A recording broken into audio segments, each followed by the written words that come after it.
And we are basically the only verifier that does the cryptographic verification. I think a common misconception in verification is that a verified contract is safe. Ethereum has contracts open source because we think open source is a cornerstone of Ethereum. Everything should be transparent and verifiable.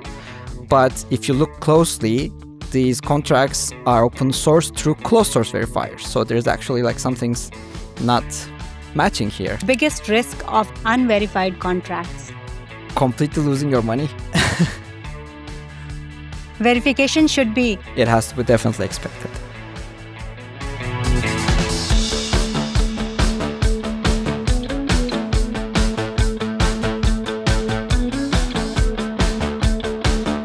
Welcome back to Ecosystem Project Demo. This is episode 30 brought to you by ECH Institute, and I'm your host Pooja Ranjan. Today we are talking about something fundamental yet often overlooked. Imagine you go to a DeFi protocol and it says it is open source and there is also a source code that you can follow. And you believe the project and started making some transactions. You send your funds and poof, the funds are not there. The contract is not doing what it is expected to do. This has happened. Can this be prevented? Yes, of course, it can be.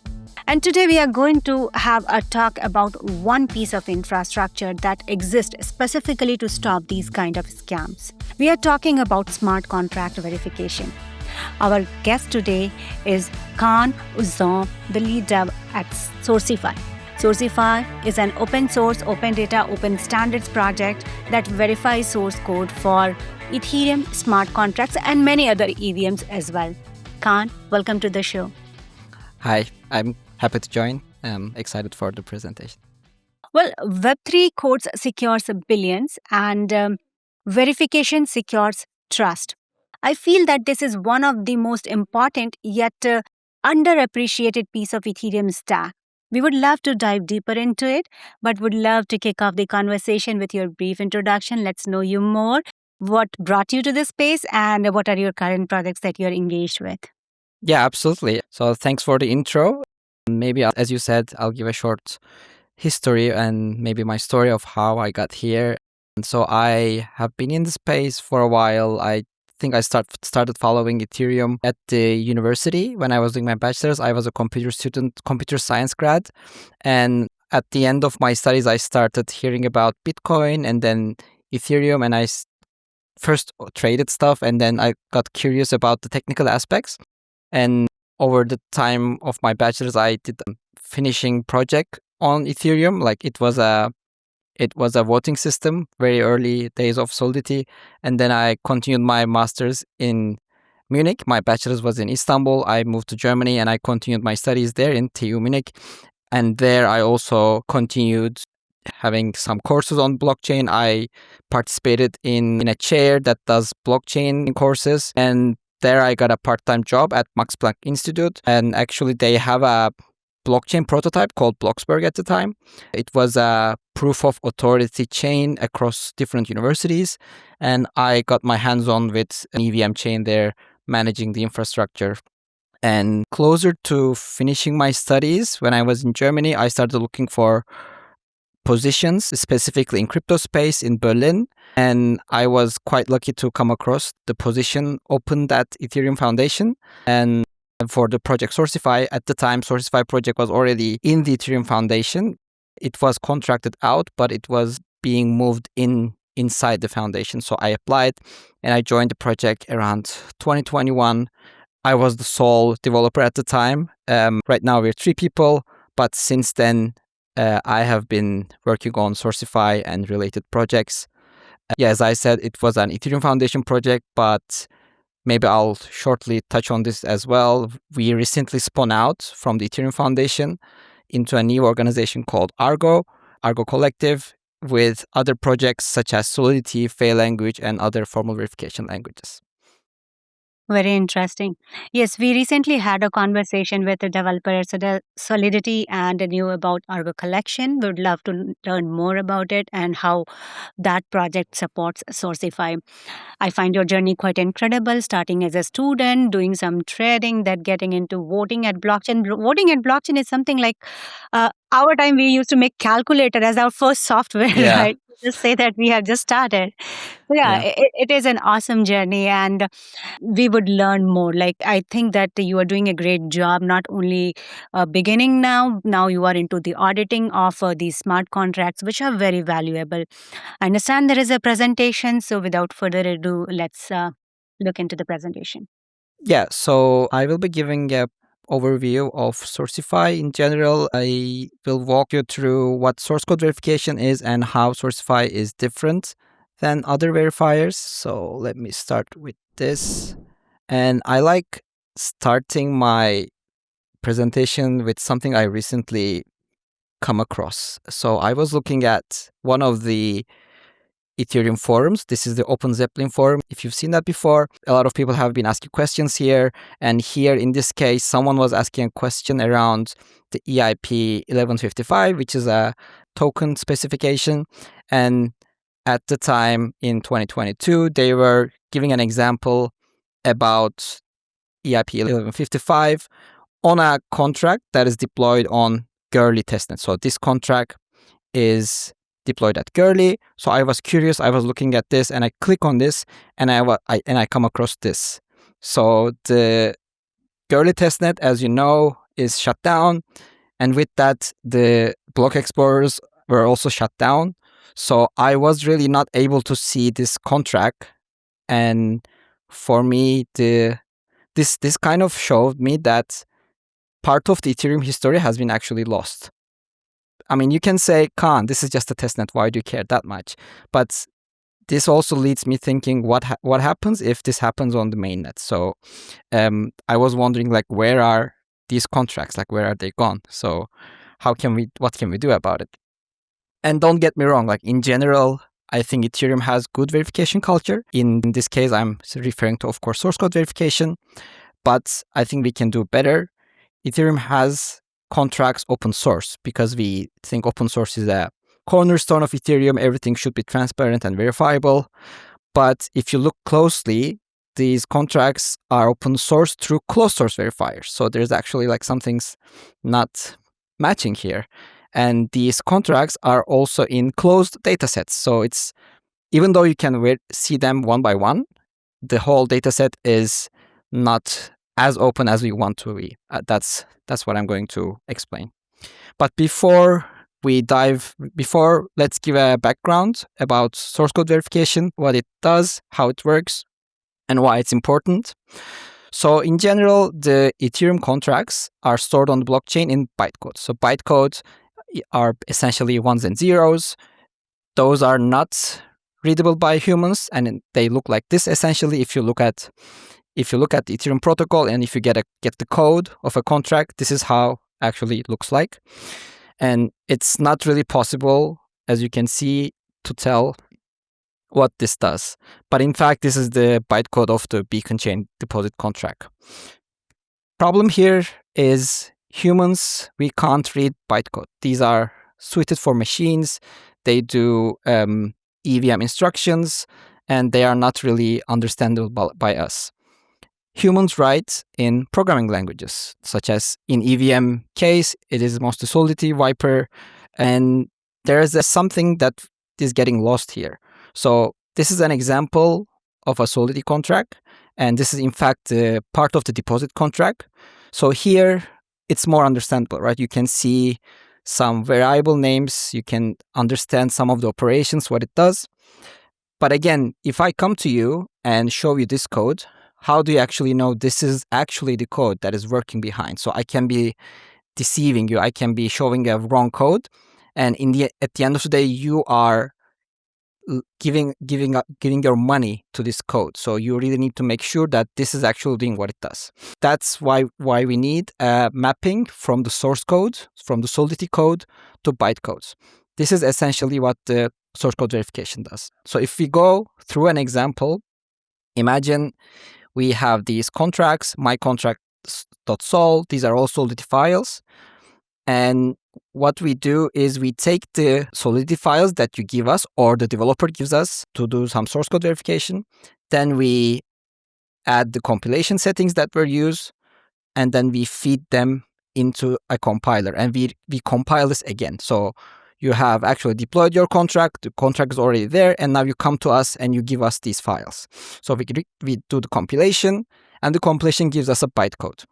And then what we do is we go to the contract address that you say, okay, like this is the contract, and we get the bytecode of that contract, and then we compare if these bytecodes match. Of course, this is oversimplified, but on high level terms, this is how the source code verification works. So we say like if these bytecodes match, we say, okay, like these files and these settings are actually the original settings. But of course, the whole process is not ideal. We have some problems in the current ecosystem, let's say. And the first thing, and one of the most important ones, is open source. So as I don't think I need to emphasize why open source is important in Ethereum, but the case is right now that the largest verifier is closed source, largest block explorer is closed source. And even if the block explorer part is closed source, at least the verification part should be open source, I would say, because in this case, the complete verification process is a black box. So you can't actually reproduce the verification done by that verifier because it's a closed source process. The other thing that I mentioned about the data and the dataset is that this whole dataset is closed. So you can say, how come it's closed? Like I can see the contracts, right? The problem is you can of course see the contracts because that's the whole point, that you can see the contract source code, right? But the problem is that the dataset is not really available. So it's off-chain and it's siloed under databases that are owned by companies. Why does this matter? Because the difference here between the EVM data, EVM protocol data, and the contracts data is that the contract data, the contract sources, those files, Solidity files, are not in the Ethereum protocol. So they are off-chain and they are usually under just a single database. So this comes to the next point of centralization, that when these are gone, it's gone. So this already, as I said, happened in the Girlies case, in the Rinkeby testnets case. So these links are already 404s, these links are gone. And that's why, for me, it's not, so anyone can build a block explorer because the whole protocol, the EVM data is out there, but it's not the same case for a verification service because the data is off-chain and siloed. And finally, the tooling is stagnating and the DevX, I would say, is suboptimal. I would say a lot of developers, EVM developers, have had a problem with verification once, and it's a bit difficult to understand why the verification failed. A lot of the times the API keys are required, and also the current APIs, I would say, is lacking rich compilation data. So we are actually not providing the developers with the full information, such as source maps, bytecodes, storage layouts, immutables. So I think we can do better on this front as well. And aside from that, if you look at the big picture, the current players are not really incentivized to open up themselves, right? If no one does anything, the status quo will stay like that, and the current players in the ecosystem will not improve by themselves. So this requires some active pushing by external players, like some new projects, and this needs raising awareness. And in general, as I can say, the crypto space has a lot of frontiers, and this is actually something that is taken for granted, and it's not really a sexy thing to build. So it's not really attractive, someone looking outside to the crypto ecosystem. That's why we are working on Sourcify and the Verifier Alliance that I will also introduce. So Sourcify, as I have briefly introduced, Solidity side project. So it started inside Solidity within EF, and then we recently spun out to Argo Collective. Argo Collective, as well as Sourcify, is a non-profit. We don't have any revenue. And Argo was seeded with a 3 to 4 year grant from Ethereum Foundation. And we are part of 4 different projects. And in general, the Sourcify team consists of 3 people. We are all developers. It's me, Manuel, and Marco. And what about the Verifier Alliance? So the Verifier Alliance, as the name suggests, is an alliance of different verifiers in the ecosystem. Around 1.5 or 2 years ago, we were in talks with different verifiers as well as Sam Sizisun, that we wanted to start sharing data, right? I talked about how this data is siloed, the data is centralized. So we started collaborating both by sharing verified contract datasets. That means that the Verifier Alliance is a shared database between all these verifiers, as well as we share knowledge and collaborate between each other, right?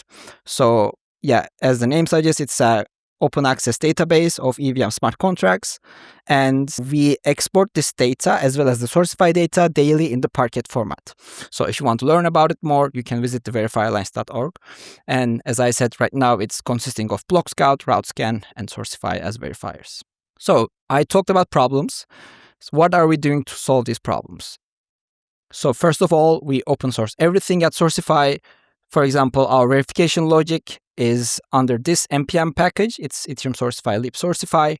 And the nice thing about the package is it allows reproducing verifications. That's one of the problems I talked about with being closed source. And a nice example of this is that we already do this in some other block explorers. So AutoScan, if you are not familiar, is another fully open source block explorer based on Aragon node. So if you run an Aragon node, you can easily spin up an AutoScan instance and block explorer instance. And AutoScan uses libsourcify to do local verification because libsourcify is browser friendly. How does this work? So if you open a contract page, you can already see the contract source code in the contract page. So it gets the source code from Sourcify, but there is a button that you can click, verify locally, and in that case, this will fetch the sources from Sourcify, and it will compile the contract locally on your browser, on your machine, and it will do a re-verification of the whole thing. So this allows reproducing the verification very easily on your browser.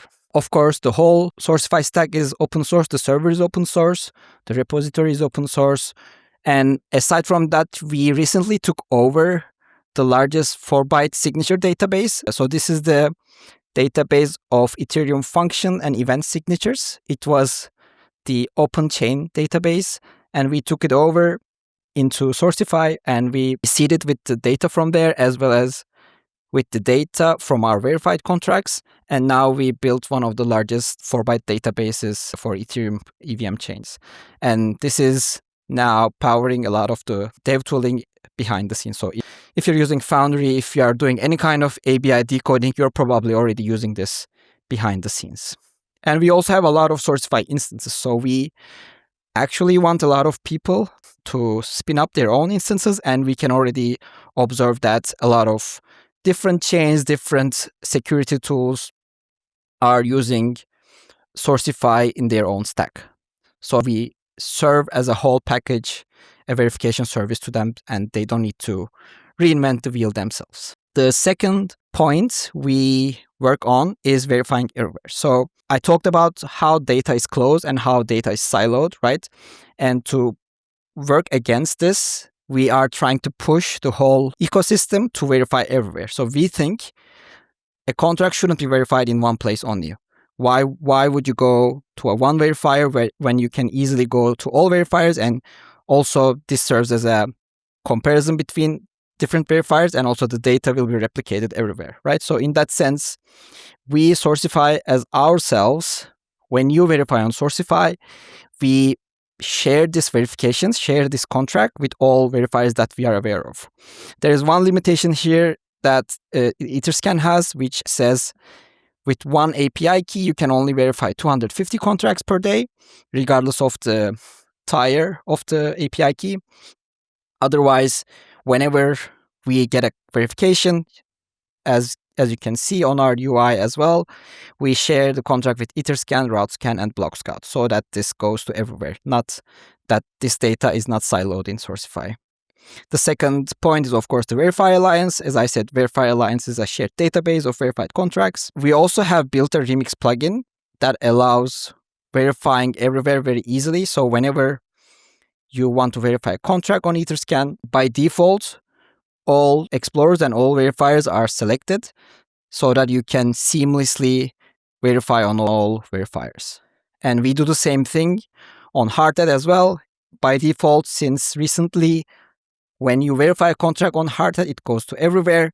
And Foundry, we are also in talks with Foundry, and they are open to implement this. And so that this doesn't cause any friction to developer, and without knowing, they verify everywhere. And the third point is the open data. So again, the closeness and siloed, the data being siloed, right? So to work against this, we share the whole data set daily in Parquet format. Parquet is a modern data format that is often used in data analysis. It's a very compression friendly and a very modern format. And every day we share this data in these export.sourcify dev and export.verifyalliance.org addresses. So right now we have around 26 million verified contracts on Sourcify. So Sourcify supports basically every EVM chain. Right now, I think we are around 180 chains. Of course, like most of them are long tail of chains that don't have so many contracts. But Ethereum mainnet being the leading one, we have 26 million verified contracts. And I would say we have around 3 million unique verifications. So of course, you can imagine like a safe or a wallet contract is deployed multiple times, right? Sometimes millions of times. So this number includes that. But if we only take the unique contracts, it's around 3 million. We also share the data as BigQuery in Google, and that means you can also use this in Google Colab, in Jupyter or Python notebooks. So this is the BigQuery database that we share. And here in this example that you can also see on our website, on our main page, we see, for example, how you can make use of this data set to do some data analysis on the fly. To showcase that, we also have our AI playground. So if you go to our main page, there's a dataset playground that you can ask questions to the dataset. So for example, you can ask which contract is the most popular contract by contract name, and then it will generate the query for you. Yeah, it will generate the SQL query, and this will run against the BigQuery instance to answer, for example, how many Gnosis safe proxies there are. Yeah, and what we want in general is, so we think this open dataset is really valuable, and we think this has been holding the ecosystem back for a while, and we want this data to be used in other frontiers. So we think this will open a lot of innovation, and this is basically an open call to everyone to have a look at the data. And some of the examples we think this might be useful is using this in EVM tooling testing in bulk. For example, if you're writing a compiler, basically you have a mapping of millions of contracts to bytecodes, so you can do the bulk testing. This is, for example, being done by Ethereum Foundation's parser compiler, SLang. You can use this to do some data analysis. We can feed this data to AI models to have better solidity models. We can build a better decompiler. That's something I'm really interested in. So decompilers are basically tools, very useful, especially during war rooms, like when there's a security hack, to understand what the bytecode does. Because we don't have the source code verified there, security researchers try to understand what it does. And I think using this dataset, we can build better ones. And yeah, another final example maybe is finding vulnerability patterns. So this has actually worked in practice recently.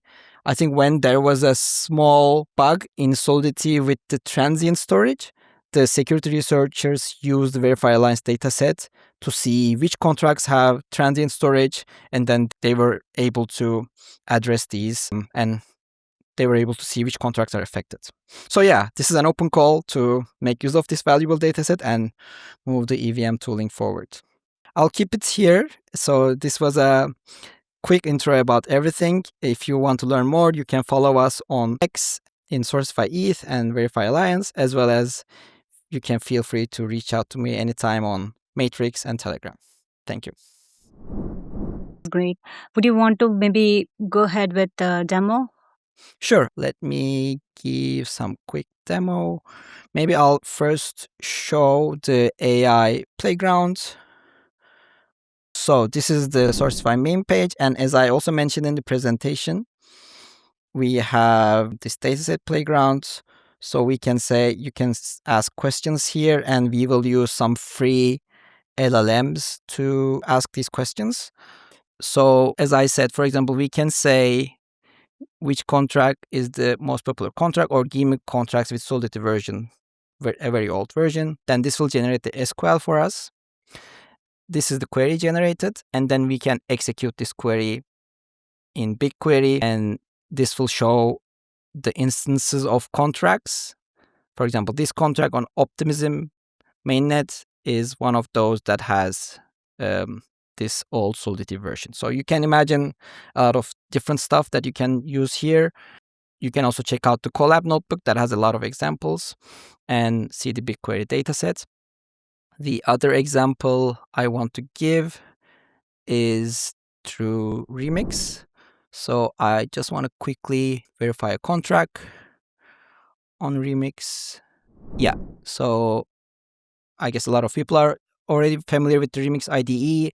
So what I'm going to do here is I'm going to compile a contract and one of the basic contracts. And then after compilation, I can go to contract verification tab. And here, of course, we need to deploy this contract before. So I'm going to deploy this on Sepolia testnet. I have this account that has some ETH here, and I'm going to deploy this contract. I guess it's not shown on the screen, but I'm on MetaMask now. And I'm clicking confirm to deploy this contract. You can see the creation of the contract is pending, and I guess this is successfully deployed. Yeah, so we have the contract address here. And now I take the contract address, I go to verification page, I paste the address here, and I can choose Ethereum Sepolia. As you can see, Sourcify, Blockscout, RouteScan, these are already selected. Etherscan is also selected because I have added my Etherscan API key here previously. So this is also checked. And then I can click verify. And this contract is verified on Sourcify. And you can see the contract here. You can also see it's also on Etherscan, Blockscout, or RouteScan as well. So it's also verified on Etherscan. I also forgot to mention, normally when you are deploying, Remix has this checkbox that is by default checked in that will say deploy and verify instead of deploying. But I wanted to show the plugin separately. But otherwise, usual practice is just deploy and verify at the same time. Yeah, so this will be a short and quick demo of how the verification works.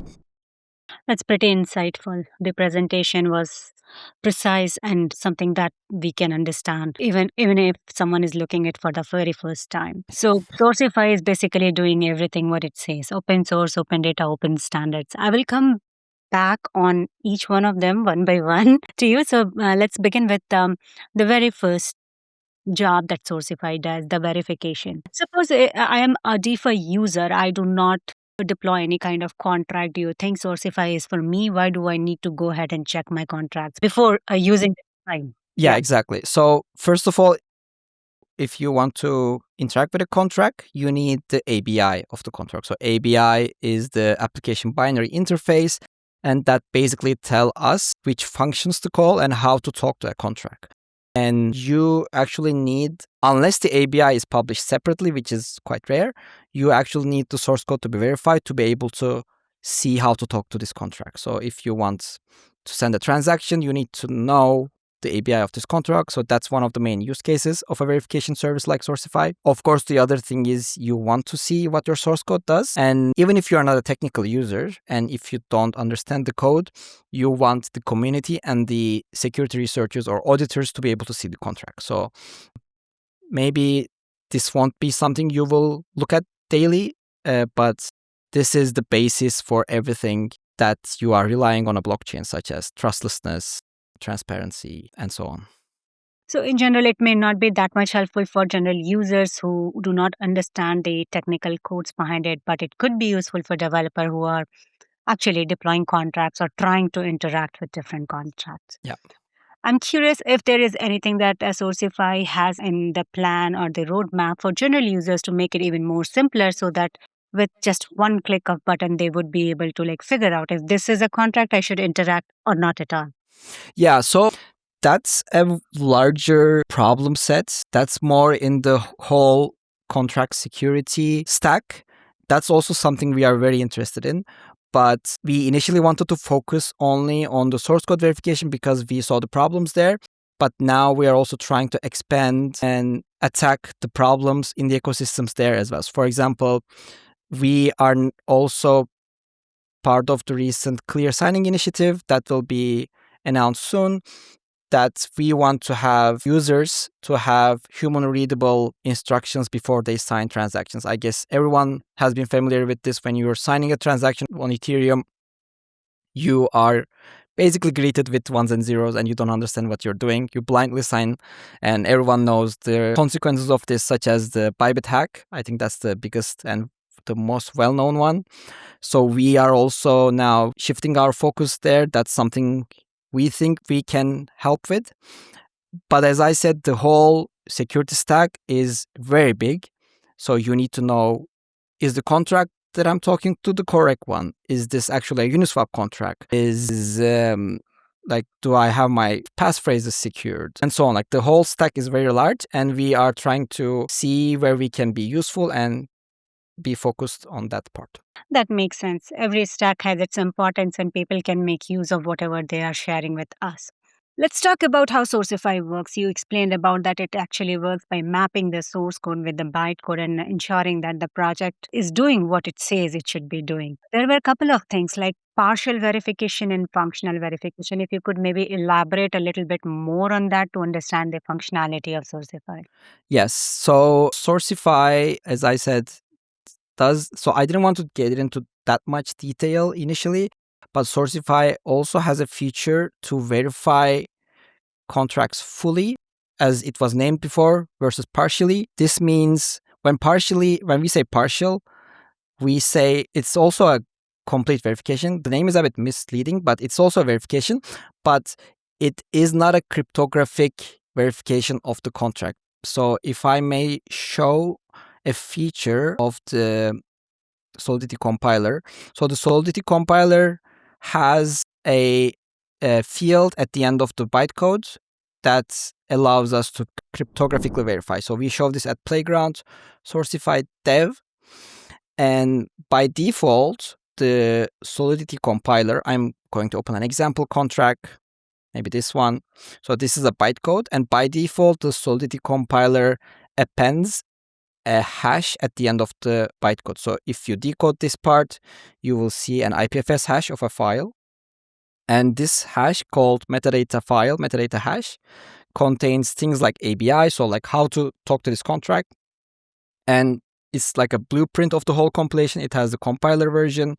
It has, if I scroll down, it has the settings, and it has the sources and their hashes. So like every source that was used has its hash in this file, and the hash of this whole file, as I said, is appended on chain at the end of the bytecode. So when you verify a contract fully, not partially, when you verify fully, we verify this functional byte. So this is the executional bytecode that's executed by the EVM. And we also verified this metadata part, which means the source code that you are seeing is a byte by byte match of the original one. How? Because if I deploy a contract and I have this hash, right? And then if I go ahead and if I add a space in one of these sources, so the hash of these sources will change, right? If I add a comment to this file, right? This hash will change. And then consequentially, the whole hash of this file will change. So you will end up with a different hash. So we will say, okay, like these two source codes actually function the same, but they are not 100% the same. So this even gives a higher degree of guarantee that what you're seeing is actually the exactly the same thing, exactly the original one. So if I go to Sourcify repo, for example, here I see it's a match. This means, yeah, this is not a full match, but if I go to an example contract here, an exact match will tell me, okay, like this is actually the complete 100% cryptographically verified match. Yeah. So I understand these are the two options. Those are currently available at Sourcify. Depending upon choice, people can pick it up. Not the choice, it's a feature of a verification. So unless you turn it off, so there is a setting to turn off the hash. There are reasons to do that. Unless you do that and you verify on Sourcify, it will end up with an exact match. And we are basically the only verifier that does the cryptographic verification. Other verifiers are not considering that part of the code. That's good to know. And these Sourcify can be run by itself. Like this can be self-hosted, right? Yes, absolutely. You can either use our instance, or if you want, you can just download the whole code base and run it very easily. You mentioned about a Verifier Alliance, that the open database that is available for all verifiers, or okay, perfect.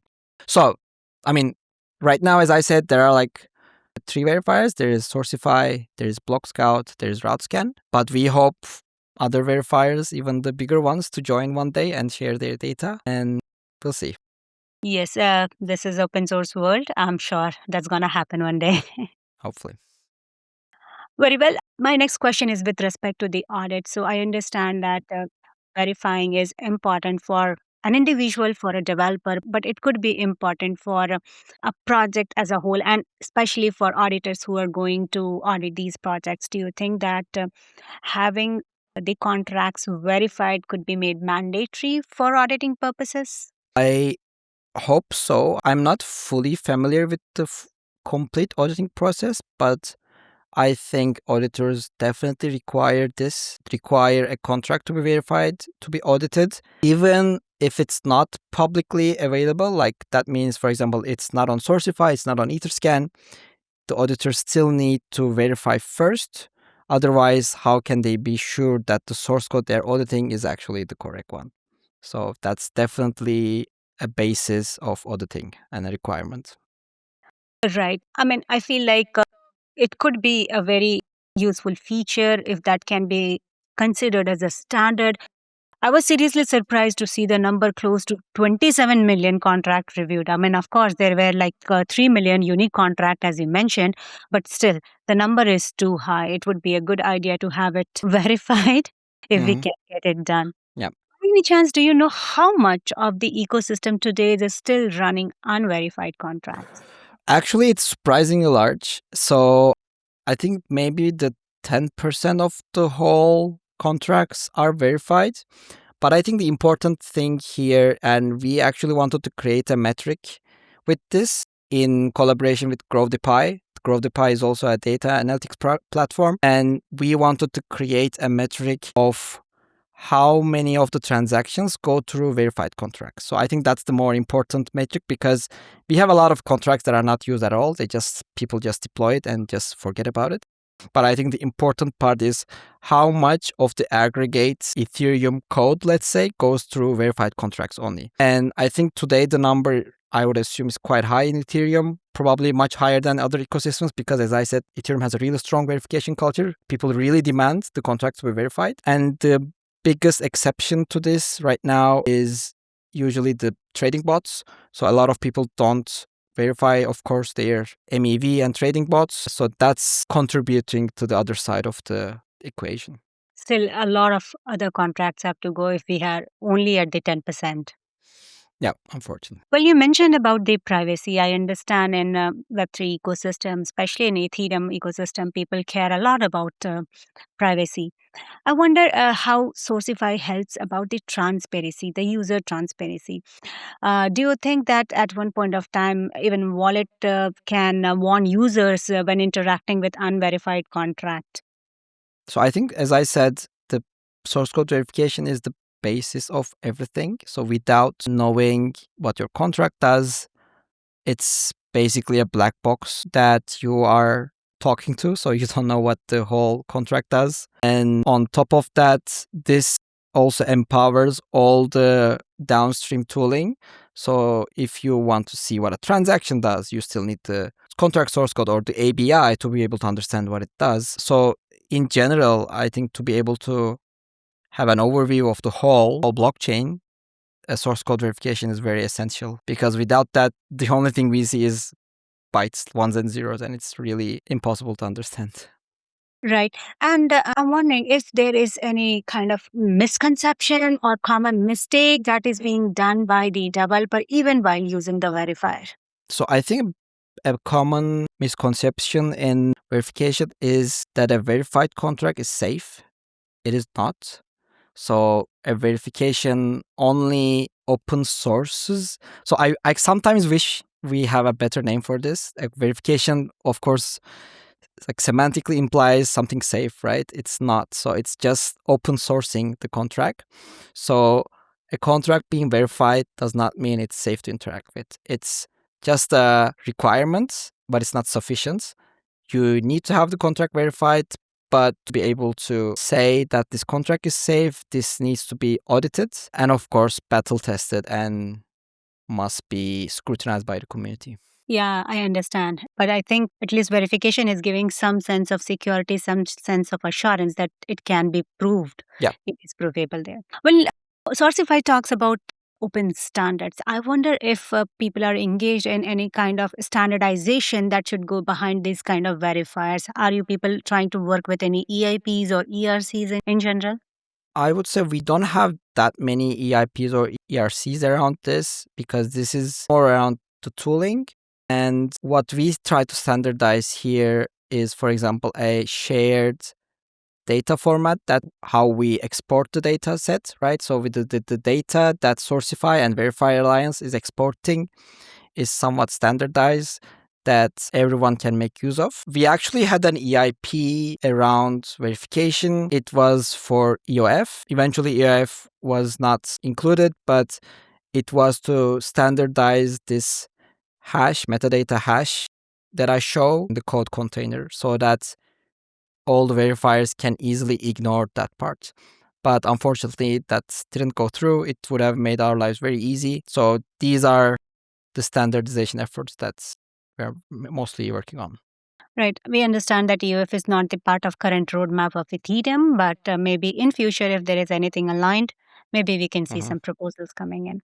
Well, talking about roadmap, I wonder what is the roadmap of Sourcify? How do we see the project progressing in the year of 2026, and specifically the role of AI? I understand you mentioned a little bit usage of LLMs for some basic queries. Could you maybe elaborate more on that? Yeah, so first of all, we value working openly a lot in Sourcify and Argo, and our roadmaps and progresses, we periodically share our roadmaps and progresses, so you can see our 2025 look back and our roadmap in the Sourcify blog as well as the Argo blog. But if I can summarize, the biggest milestone we are working on right now is increasing the contract coverage. So the chain coverage, as I said, we have pretty good coverage in Ethereum mainnets and some other bigger chains like Optimism, but we want to increase this 25 million, 26 million even more. And we believe we can create the largest EVM contract database. And the larger it is, the more useful it is. So that's one of our main goals. Other thing that I also mentioned is we are assisting the clear signing efforts. We are developing the clear signing SDK for software wallets to be used. In short, clear signing, if I can give a summary.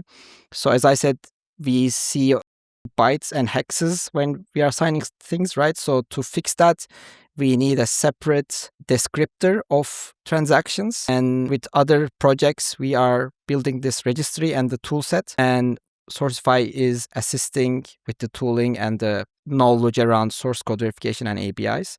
So we think this is the most impactful thing we can do for the Ethereum ecosystem, and that's another priority of us. And regarding AI, so I think I actually have been talking about this week with my colleagues. Our productivity has increased a lot using AIs, and over the next couple months, we are integrating all the AI tools in our workflow, as well as I said, we are looking into make use of the data set that we have with these verified contracts to see how this can be useful for AI models, for the EVM developers to be useful eventually. I see that there is already a very decent coverage, like 180 plus EVM chains. It's good. Like contracts also Even if we are at the 10%, that's not bad. That's actually an commendable number for the team who have recently started about working on this thing. And the usage of AI, I'm sure it's going to help a lot. We believe that it is complementary, and for a project like this, AI can do wonders here. Well, my next question in this section is, if someone is listening right now and want to help or get involved, where can they find the team? You can follow us on Twitter, and we also have open chat channels over Matrix and Discord. So our preferred platform is Element Matrix, but we also bridge it to Discord so that you can reach us out. We have some power users that are quite active there, so feel free to ask anything about Sourcify. Great. And before we wrap up our session for today, we do have a set of rapid fire questions for you. So Let's if go. you're ready, we can go ahead with Yeah. that. All right. Sourcify in few words. Source code verification, open source, open data.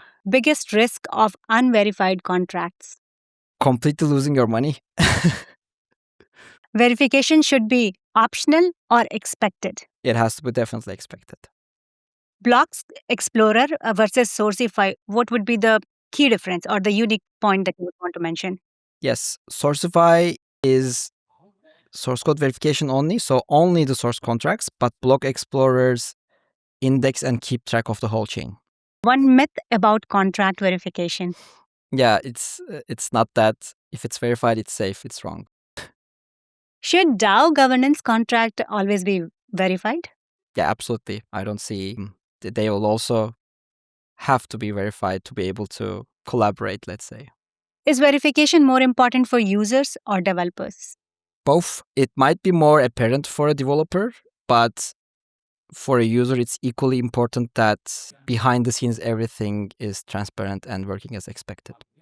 One metrics that you would want to keep track of for the impact? Definitely the contract coverage, number of contracts. And also, as I said, the other metric that we want to work on is how much of the transactions go through verified contracts. The future of a smart contract transparency is? Open source. Yep, indeed. It's inevitable. It's going to be there. Yes. Well, thank you so much. It was great talking to you, Kaan. In one sentence, if you have to summarize Sourcify. It is fully open source and fully open data. Just verify everywhere, not in one place. Awesome. That was great. It was lovely talking to you, Kaan. And very interesting this project is, and I'm sure that it will get its shared attention that people should provide, because this is very important. We understand Ethereum is programmable trust, and trust requires verification. So Sourcify is quietly bridging that gap and providing that infrastructure which actually can be used running on-chain, verifying all these contracts. Thank you so much for your work, and congratulations to the entire team. Thank you. Thanks for having me. It was a pleasure and great to be here and talk to everyone. Yeah. Dear listeners, if you are a developer, auditor, or enterprise users, please check out show notes and learn more about this project. This is very important for upcoming days. We would want that Web3 to be a safer space for people to follow.